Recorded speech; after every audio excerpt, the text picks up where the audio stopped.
ইরানের বিরুদ্ধে যুদ্ধের সুবিধার্থে ইরাকের দুর্গম মরুভূমিতে গোপনে একটি সামরিক ঘাঁটি স্থাপন করেছিল Israel. The Wall Street journal এর এক বিশেষ প্রতিবেদনে সম্প্রতি এই চাঞ্চল্যকর তথ্য উঠে এসেছে। মার্কিন কর্মকর্তাদের বরাত দিয়ে বলা হয়েছে, মূলত ইরানের ভেতরে বিমান হামলা চালানোর সময় লজিস্টিক সহায়তা এবং জরুরি উদ্ধার অভিযান পরিচালনার জন্য এই ঘাঁটিটি ব্যবহার করা হয়েছে। প্রতিবেদন অনুযায়ী যুদ্ধ শুরু ঠিক আগে যুক্তরাষ্ট্রের মৌন সম্মতিতে ইরাকের পশ্চিমাঞ্চল জনবসতিহীন মরু এলাকায় এই ঘাঁটিটি গড়ে তোলে ইসরায়েলি বিমান বাহিনী।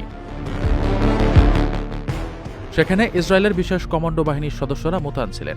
গত মার্চ মাসের শুরুতে স্থানীয় এক রাখালের তথ্যের ভিত্তিতে ইরাকি সেনাবাহিনী ওই এলাকায় রহস্যময় সামরিক তৎপরতা অনুসন্ধানে গেলে ইসরায়েলি বাহিনীর সঙ্গে তাদের সংঘর্ষ বাধে। ওই সময় ইসরায়েলি যুদ্ধবিমান থেকে চালানো হামলায় ইরাকের এক সেনা নিহত এবং বেশ কয়েকজন আহত হন। ইরাকি সামরিক বাহিনীর উচ্চপদস্থ কর্মকর্তারা এই ঘটনাকে বাগদাদের সঙ্গে কোনো প্রকার সমন্বয় ছাড়াই চালানো একটি বেপরোয়া অভিযান হিসেবে অভিহিত করেছেন। যদিও ইরাক সরকার এই হামলার জন্য প্রাথমিকভাবে যুক্তরাষ্ট্রকে দায়ী করে জাতিসংঘে অভিযোগ জানিয়েছিল, তবে নতুন তথ্য বলছে এই অভিযানিক কর্মকাণ্ডে সরাসরি ইসরায়েল জড়িত ছিল।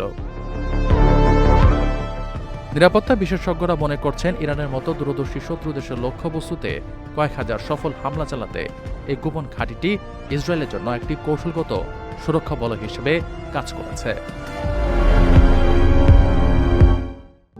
প্রবাসীদের জন্য নির্মাণ হচ্ছে দেশের প্রথম স্মার্ট সিটি, যেখানে থাকছে স্কুল, মসজিদ, হাসপাতাল, সুইমিং পুল, হেলিপ্যাড, পাঠাগার, জিম, সুপারমার্কেট, শিশু পার্ক সহ সকল নাগরিক সুবিধা।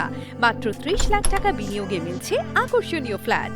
প্লাটিনাম ইনভেস্টরদের জন্য ঢাকা বিমানবন্দরে ভিআইপি প্রোটোকল সুবিধা।